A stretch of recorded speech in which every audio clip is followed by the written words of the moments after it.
Un comisionista cristiano muy dado al estudio de la Biblia empacaba su valija para un viaje de negocios. Un amigo que lo observaba le preguntó cómo podía guardar tantas cosas en su equipaje. A esto él le respondió: todavía tengo un rinconcito en mi valija para poner una lámpara, un telescopio, un espejo, un libro de poesías, una colección de biografías, un manojo de cartas antiguas, un himnario, una espada afilada y una pequeña biblioteca. ¿Cómo colocarás todo eso?, le preguntó el amigo. Muy fácilmente, le respondió en el acto. La Biblia contiene todas estas cosas y aún más. Ustedes han llegado a Jesús, el mediador del nuevo pacto entre Dios y la gente, y también a la sangre rociada, que habla de perdón en lugar de clamar por venganza como la sangre de Abel.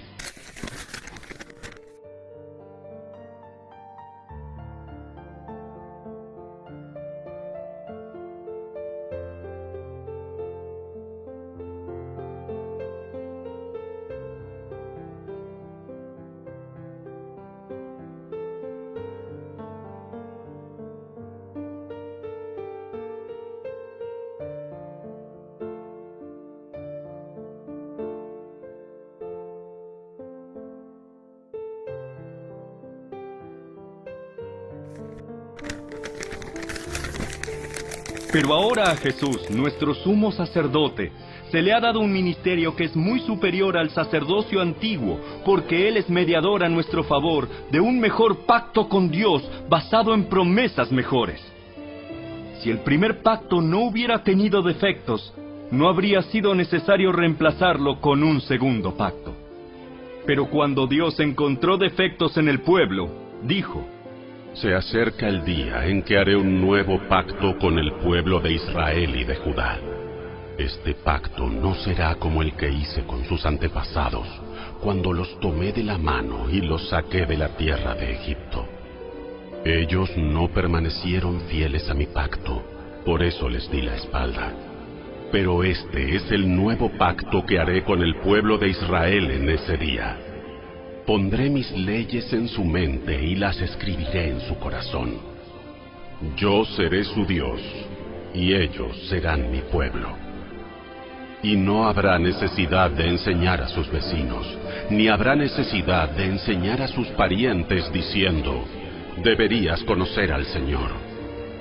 Pues todos ya me conocerán, desde el más pequeño hasta el más grande. Perdonaré sus maldades y nunca más me acordaré de sus pecados. Cuando Dios habla de un nuevo pacto, quiere decir que ha hecho obsoleto al primero, el cual ha caducado y pronto desaparecerá.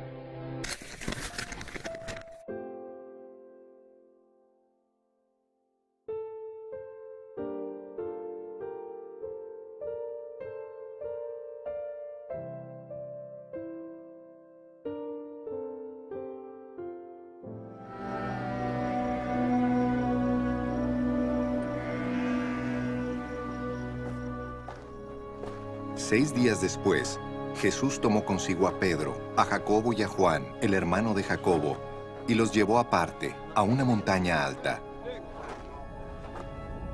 Allí se transfiguró en presencia de ellos.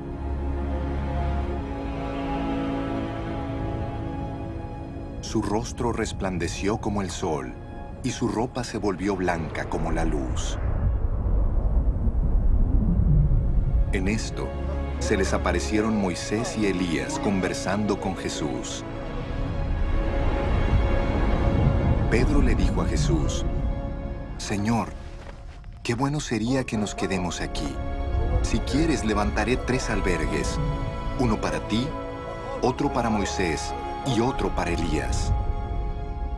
Mientras estaba aún hablando, apareció una nube luminosa que los envolvió, de la cual salió una voz que dijo: Este es mi Hijo amado, estoy muy complacido con él. Escúchenlo. Al oír esto, los discípulos se postraron sobre su rostro, aterrorizados. Pero Jesús se acercó a ellos y los tocó. «Levántense», les dijo, «no tengan miedo». Cuando alzaron la vista, no vieron a nadie más que a Jesús.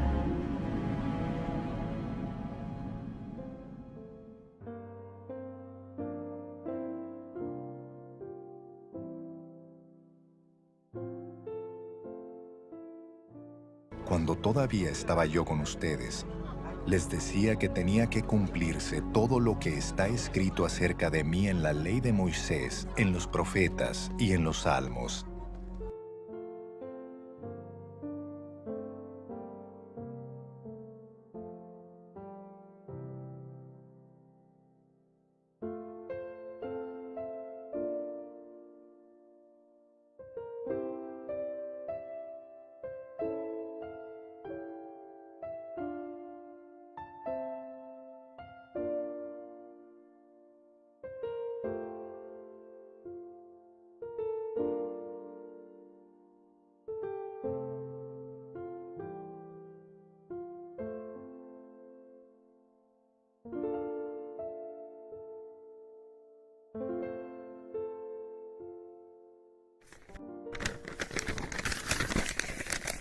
Entonces Cristo ahora ha llegado a ser el sumo sacerdote por sobre todas las cosas buenas que han venido. Él entró en ese tabernáculo superior y más perfecto que está en el cielo, el cual no fue hecho por manos humanas ni forma parte del mundo creado. Con su propia sangre, no con la sangre de cabras ni de becerros, entró en el lugar santísimo una sola vez y para siempre, y aseguró nuestra redención eterna. Bajo el sistema antiguo, la sangre de cabras y toros y las cenizas de una novilla podían limpiar el cuerpo de las personas que estaban ceremonialmente impuras. Imagínense cuánto más la sangre de Cristo nos purificará la conciencia de acciones pecaminosas para que adoremos al Dios viviente. Pues por el poder del Espíritu Eterno, Cristo se ofreció a sí mismo a Dios como sacrificio perfecto por nuestros pecados. Por eso Él es el mediador de un nuevo pacto entre Dios y la gente, para que todos los que son llamados puedan recibir la herencia eterna que Dios les ha prometido. Pues Cristo murió para librarlos del castigo por los pecados que habían cometido bajo ese primer pacto. Ahora bien, cuando alguien deja un testamento, es necesario comprobar que la persona que lo hizo ha muerto.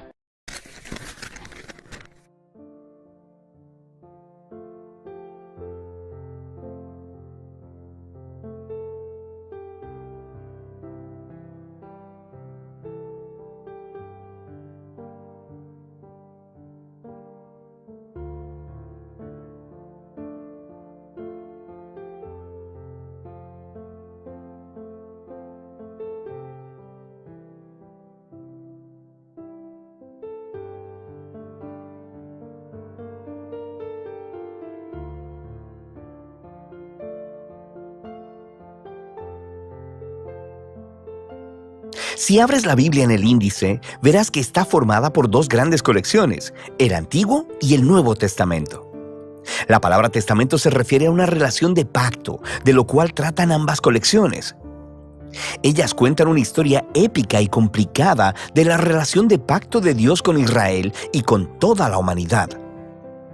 El Antiguo Testamento es llamado Tanaj en la tradición judía.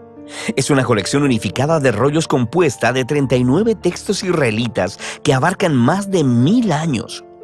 En contraste, todos los 27 libros del Nuevo Testamento fueron escritos en un periodo de entre 30 y 40 años. Todos fueron escritos por la primera generación de seguidores de Jesús. Desde muy temprano, las comunidades cristianas empezaron a reunir estos textos y a leerlos junto con el Antiguo Testamento como una sola historia que lleva a Jesús.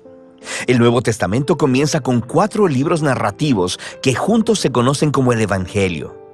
Cuentan la historia de la vida, muerte y resurrección de Jesús de Nazaret como un anuncio de buenas nuevas. A estos le sigue una quinta obra narrativa llamada Hechos de los Apóstoles. Aquí, el Jesús resucitado comisiona a los apóstoles, una palabra que significa los enviados, quienes son nombrados representantes de Jesús para esparcir las buenas nuevas acerca de Él a través del mundo antiguo. Después de Hechos, viene una colección de cartas de parte de los apóstoles. Estas fueron escritas para proveer enseñanza y dirección para las comunidades locales de seguidores de Jesús, llamadas iglesias. Hay 13 cartas del apóstol Pablo y no están ordenadas conforme fueron escritas, sino de la más larga a la más corta. Luego está la carta a los hebreos, escrita por un asociado de los apóstoles, cercano pero anónimo.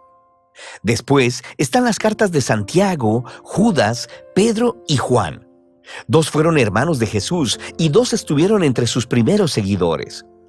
El último libro del Nuevo Testamento es el Apocalipsis, una carta a 7 iglesias que revela una palabra profética de consuelo retador para todos los seguidores de Jesús. Así que esos son los libros del Nuevo Testamento. Pero, ¿de qué se tratan? ¿Y cómo se conectan con el Antiguo Testamento para formar una sola historia? Piénsalo así. La Biblia es una larga y épica narrativa con múltiples movimientos o actos. El Antiguo Testamento cuenta la primera serie de actos que te proveen de todo lo que necesitas para darle sentido a la historia que sigue. Los temas centrales y el conflicto de la trama están ordenados en patrones de diseño. Entonces, en el Nuevo Testamento, todos estos son retomados y llevados hacia Jesús, quien es la culminación de las historias. Déjame mostrarte lo que quiero decir. El primer acto es acerca de Dios y toda la humanidad. Dios provee un maravilloso jardín templo para los humanos, quienes fueron hechos para ser los compañeros de Dios en gobernar el mundo. Pero los humanos son necios y ceden a la tentación oscura y se rebelan contra la sabiduría de Dios. Así que son exiliados al desierto, donde empiezan a matarse unos a otros. Ellos construyen ciudades que esparcen su egoísmo y opresión hasta llegar a la gran y malvada ciudad de Babilonia. Pero Dios ama al mundo y a sus humanos necios, así que pone en movimiento un plan al prometer la llegada de un nuevo humano que destruirá la maldad que nos ha seducido a la autodestrucción. El siguiente acto de la historia bíblica trata de Dios e Israel y desarrolla los temas y patrones del primer acto. Dios llama a una nueva humanidad fuera de Babilonia, hacia una maravillosa tierra jardín, Abraham, Sara y sus descendientes, los israelitas. Dios promete que a través de ellos la bendición divina será restaurada a todas las naciones. Seguramente estos son los nuevos humanos que estamos esperando, pero los israelitas repiten la rebelión de la humanidad contra Dios, construyendo sus propias ciudades violentas que llevan a la autodestrucción y a otro exilio en Babilonia. Pero Dios mantiene su promesa de que el nuevo humano vendrá del linaje de Abraham. Será un sacerdote rey, quien ahora tendrá que rescatar de Babilonia tanto a Israel como a la humanidad, para así restaurar la bendición de Dios al mundo. Ahora, nota cómo estos 2 actos están diseñados de acuerdo al mismo patrón. El segundo acto es una versión más larga y violenta del primero, y juntos exploran la trágica condición humana, pero también resaltan la promesa de Dios, la cual se desarrolla más en el siguiente acto, los profetas y poetas del Antiguo Testamento. Los profetas acusaron a Israel y a todas las naciones por su maldad y anunciaron que un día Dios mismo llegaría para traer el día del Señor y rescatar a su mundo de Babilonia.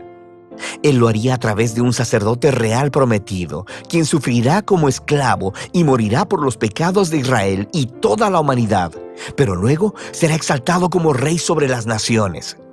Él llamará a las demás personas a dejar Babilonia y unirse al nuevo pueblo del pacto que se asociará con Dios para gobernar sobre una nueva Jerusalén, esto es, sobre una nueva creación. El Antiguo Testamento concluye anticipando un nuevo acto en la historia. Y cuando te diriges al Nuevo Testamento, es la misma historia, continuada ahora en Jesús.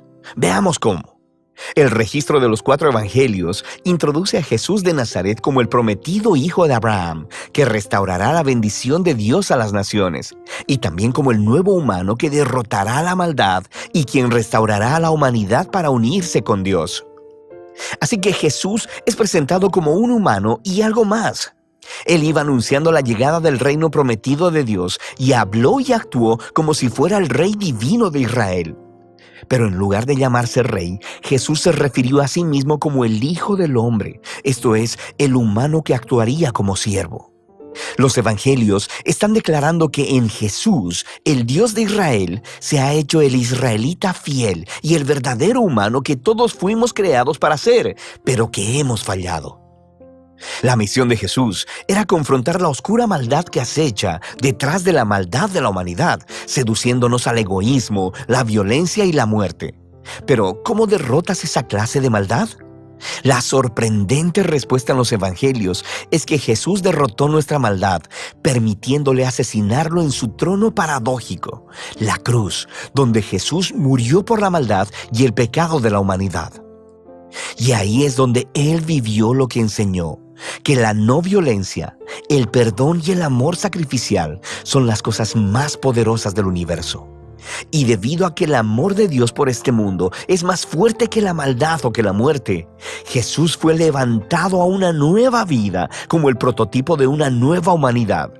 Y esto nos lleva a la historia de Hechos. A través del Espíritu, Dios empodera a los seguidores de Jesús para esparcir la vida y el amor de Jesús en el mundo, conforme invitan a las personas a dejar su vieja humanidad y unirse a la familia multiétnica de Jesús, una nueva humanidad. Aquí es donde las cartas de los apóstoles encajan en la historia. Aquí, los apóstoles se dirigen a las primeras comunidades cristianas y muestran cómo las buenas nuevas de Jesús, el Rey resucitado, cambian la historia y deben moldear cada parte de nuestras vidas. También explicaban las buenas nuevas, recurriendo constantemente a las historias del Antiguo Testamento y las historias de Jesús, mostrándonos cómo ver nuestras propias historias como parte de la épica historia bíblica. Toda la humanidad está atrapada en un exilio babilónico, pero Jesús vino para crear un nuevo hogar. Todos estamos viviendo en diferentes clases de esclavitud egipcia, en el egoísmo y el pecado, pero Jesús murió como el Cordero de la Pascua para liberarnos hacia la tierra prometida. Nuestra vieja humanidad está sujeta al polvo de la muerte, pero la resurrección de Jesús abrió un nuevo futuro para una nueva humanidad. Vivimos aquí en la era de maldad presente, pero a través de Jesús y del Espíritu, una nueva creación ha sido abierta aquí y ahora. Esto nos lleva al libro de Apocalipsis, en donde la historia bíblica completa confluye en imágenes y simbolismos poderosos. Jesús es presentado como un cordero inmolado lleno de sangre, que es exaltado como el divino Rey del mundo. Él está sacando a su pueblo de la esclavitud y el exilio en Babilonia. Y conforme ellos resisten la influencia de Babilonia, podrían tener que sufrir junto con su líder inmolado. Pero cuando sigues al Rey resucitado, ni siquiera la muerte puede prevenir la llegada de la nueva creación, que aquí es presentada como el jardín templo de la Nueva Jerusalén, el verdadero hogar de la humanidad después de su largo exilio. Así que en la última página de la Biblia, el cielo y la tierra se han reunido y los nuevos humanos toman la tarea que les fue asignada desde la primera página de la Biblia: gobernar juntos el mundo en el amor y el poder de Dios. El Nuevo Testamento es una asombrosa colección de documentos. Ellos representan el testimonio de los apóstoles que nos apunta hacia Jesús resucitado. Y a través del Espíritu de Dios, estas palabras humanas han estado transmitiendo una palabra divina de esperanza desde el primer siglo hasta el siglo XXI. Cada libro nos muestra cómo Dios, a través de Jesús y del Espíritu, está llevando nuestro mundo a su meta final, una creación renovada. Y así, el final de la historia es en realidad el principio de una nueva historia que todavía está pendiente de ser contada. Y de eso trata el Nuevo Testamento.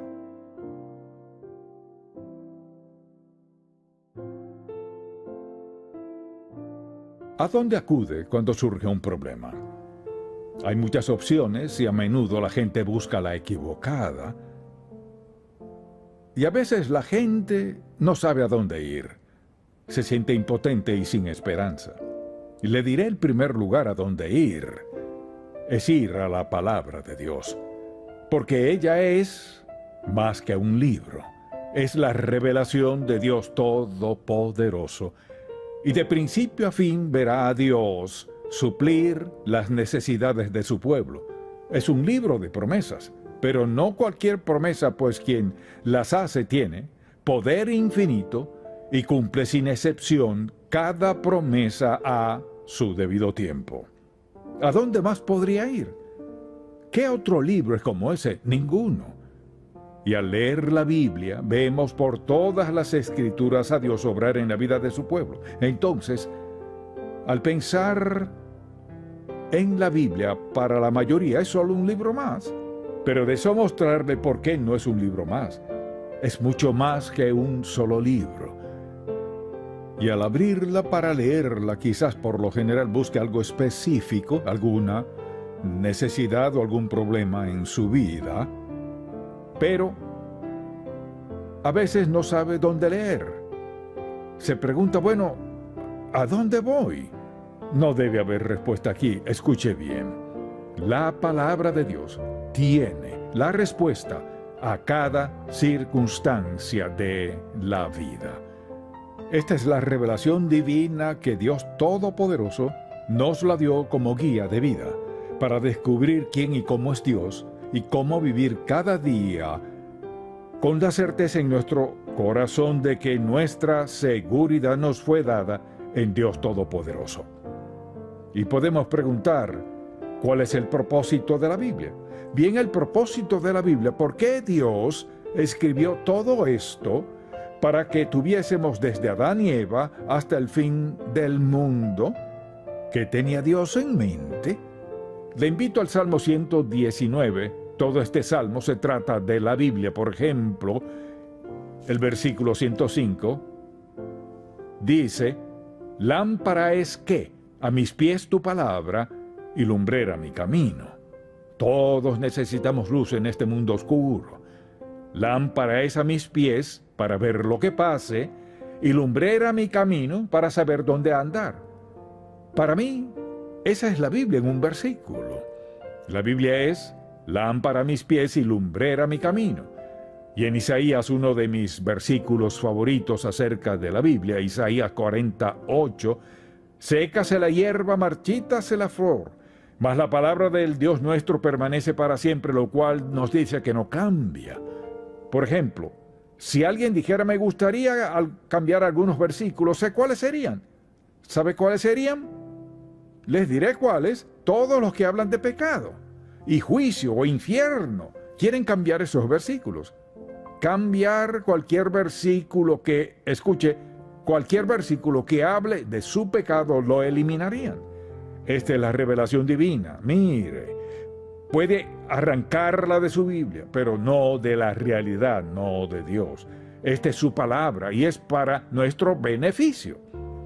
Dios no nos quita la felicidad, el gozo y el placer.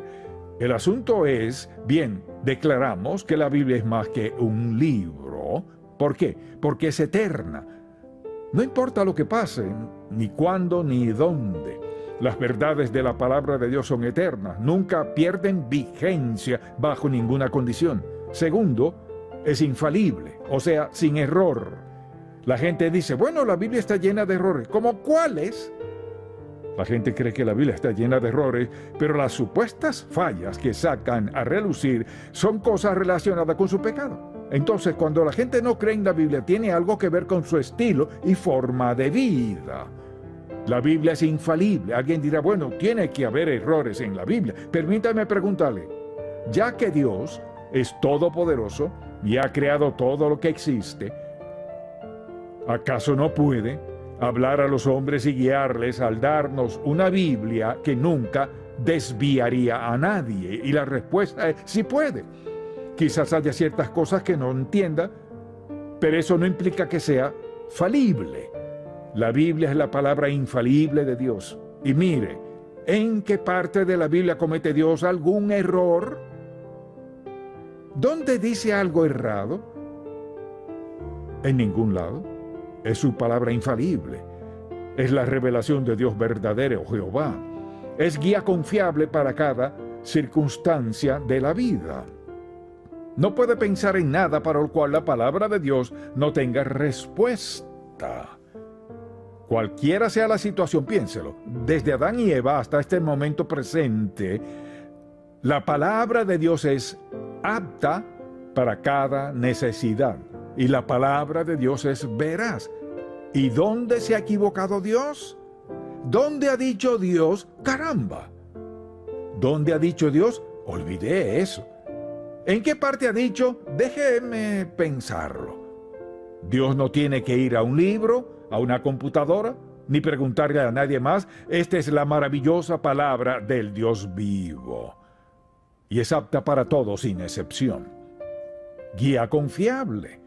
Asimismo, expone el pecado del hombre y su condición perdida. La paga del pecado es muerte, mas la dádiva de Dios es vida eterna, y todos pecaron y están destituidos de la gloria de Dios. Lo que a la gente no le gusta es que señala su pecado. Toda nuestra sociedad moral hoy está donde está porque la gente no quiere creer este libro. Y dicen, bueno, antes yo creí la Biblia. Ya no la cree porque dio con su pecado. La verdad es, mire, Dios no pasará por alto nada. Si usted lee la Biblia y dice, bueno, ese es mi estilo de vida, está bien. ¿Qué dice la Biblia? Si la Biblia aprueba su estilo de vida, consérvelo. Si su estilo de vida no cuadra con la palabra de Dios, está en serio problema. Porque Dios juzga el pecado. No porque no ame al pecador, Dios ama al pecador, pero quiere que sepamos la verdad y algunas personas quieren escoger lo que les convenga. En el caso de la Biblia no se escoge. Lo único que elegimos es creer o no, obedecerla o no. Y una de las razones por la que resulta controversial es esta. Nos muestra las consecuencias del pecado. O sea, piensen en esto. Dios empieza en Adán y Eva y todo está perfecto. Y les advirtió que habría consecuencias de su desobediencia. Entonces, por todas las escrituras, ¿qué hace Dios? Cumple su palabra. Dice que hay consecuencias de la obediencia y hay consecuencias para la desobediencia. Y si lo piensa bien, en la sociedad en que vivimos, ya sea que hable de cosas espirituales o políticas o de lo que sea, nadie quiere hablar de las consecuencias. Pero la verdad es que existen las consecuencias del pecado. Ahora alguien dirá, bueno, no creo eso. Si usted no es seguidor de Cristo, vea su propia vida. Dirá, bueno, todo va bien como quiero, por un tiempo. Y está mal informado, ha sido mal guiado. Esta es una ley que no puede cambiar. Pregúntele a cualquier agricultor. Cosechamos lo que sembramos más y después de sembrarlo. ¿No es así, señor granjero? No sería agricultor si no lo creyera ni lo practicara. Porque si siembro frijoles hoy, cosecharé frijoles mañana y al día siguiente. Si siembro manzanos, no cosecharé árboles de naranja ni de pera. Es un principio que no cambia. ¿Sabe por qué? Dios es perfecto. Dios es omnisciente. Y sus leyes son por nuestro bien. Y ese principio nos advierte del pecado contra Dios. Entonces, si alguien dice, no creo la Biblia, solo dígales, ¿creen el principio de la siega y la cosecha? Oh, sí, creo en eso. Pero lo que no les gusta son las consecuencias. Y amable amigo, hay consecuencias por obedecer, hay consecuencias por desobedecer. Y también, la Biblia nos dice por qué Cristo vino al mundo. No fue solo alguien más. El Hijo de Dios vino a la tierra ¿para qué? Vino para salvarnos de nuestros pecados. Ese es el propósito de su venida. No vino solo a ser un ejemplo. Vino a salvarnos de nuestros pecados, porque de tal manera amó Dios al mundo, que ha dado a su único Hijo para que todo aquel que en él crea no se pierda, mas tenga vida eterna. Y dirá, ¿salvo de qué? Del pecado. El pecado destruye. El pecado destruye todo lo bueno y correcto. Jesús vino para hacer posible el perdón de nuestros pecados. Por eso Pablo lo dijo así: si confesares con tu boca que Jesús es el Señor y creyeres en tu corazón que Dios le levantó de los muertos, serás salvo. ¿De dónde vino eso? De la palabra de Dios.